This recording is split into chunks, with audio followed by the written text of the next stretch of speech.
અમરેલી જિલ્લાના બગસરા તાલુકાના જૂના ગાજરિયા ગામે વાડીમાં બે પરપ્રાંતીય યુવાનો કૂવામાં પડી જતા મોત નીપજ્યું સામે આવ્યું છે. તો અમરેલી ફાયર ટીમે તાત્કાલિક ઘટના સ્થળે દોડી ગયા હતા.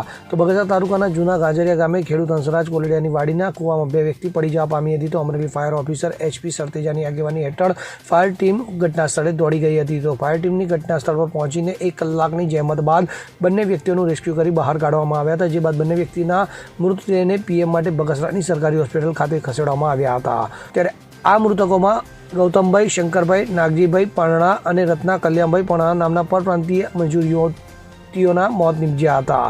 તો આ ઘટનાને પગલે પોલીસે પણ સ્થળે દોડી જઈને સમગ્ર મામલે તપાસ હાથ ધરી છે. અશોક મણવર સાથે CN24 ન્યૂઝ અમરેલી. હવે જુઓ દેશ દુનિયાની તમામ ખબરો તમારી આંગળીના ટેરવે.